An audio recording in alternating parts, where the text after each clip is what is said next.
वह ही असली भगवान है। अच्छी पत्नी के हाथ में 24 कैरेट के शुद्ध सोने की पूरी तरह से हीरे जड़ी हुई भगवान की चूड़ी है। सुबह सेविका उसके लिए कपड़े बदलने और धोने का काम करती है। रात में उसके साथ पूरी रात पार्टी करने के लिए दोस्तों का एक बड़ा समूह होता है। यहाँ तक कि उसके शरीर में बहने वाला खून भी 999 हीरे शुद्ध सोने का है। तो आकाश के देवता होरस हैं, जो न केवल रोजमर्रा की जिंदगी में चैन और आराम से रहते हैं, बल्कि आज वह अपने अगले राजा बनने के राज्याभिषेक समारोह का स्वागत कर रहे हैं। दरबार के नीचे जनता श्रद्धा से आई और दरबार में सभी देवता भी बधाई देने आए।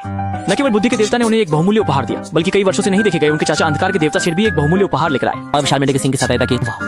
होरस सच में धनवानों में से सबसे बड़ा धनवान है। मैं शर्त लगा सकता हूँ कि यह तुम्हारी ईर्ष्या की अभिव्यक्ति है, जैसे तुम्हारे मोबाइल में तीसरा इमोजी। फिर होरस ने उल्लास पूर्वक बिगुल बजाया।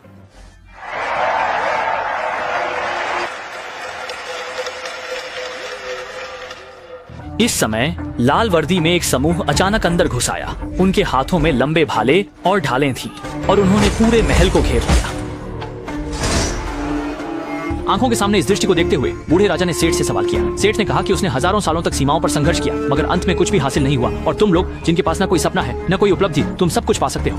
आज मैं अपना सिंहासन वापस लेने आया हूँ। इसके बाद उसने एक तलवार से पुराने राजा पर वार किया। पास खड़े देवता भी दंग रह गए। उसने एक खंजर निकाला, मध्य हॉल में गया और सबको बताया कि चाहे मनुष्य हो या देवता। मुझे लगा जैसे मैं पागल हो गया हूँ। अंधकार के देवता सेठ की पूर्ण सैन्य शक्ति आ गई। सभी देवता घुटने टेकने लगे और मनुष्य को भी अपनी निष्ठा प्रकट करने के लिए घुटने टेकने पड़े। देखते ही देखते अपने पिता को अपने सामने अपने चाचा द्वारा मारा गया। होरस अब अपने अंदर की आग को दबा नहीं सका और उसने अपनी दैवीय ध्वज उठाकर लड़ाई शुरू कर दी। प्रियंकी तेरी मदद करना चाहती थी, लेकिन बुद्धि के देवता ने उन्हें रोक दिया।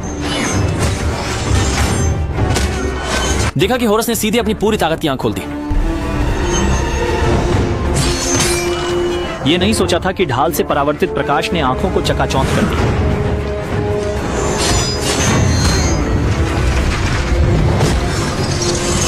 हालांकि होरस ने अपने सेक्टर से ढाल को टुकड़े टुकड़े कर दिया, परंतु कुछ ही दौर में वह अब भी सेट के सामने टिक नहीं सका। आंखों के सामने देखते हुए इस ताकतवर दुश्मन के सामने होरस केवल अपनी अंतिम चाल का उपयोग कर सकता है। तो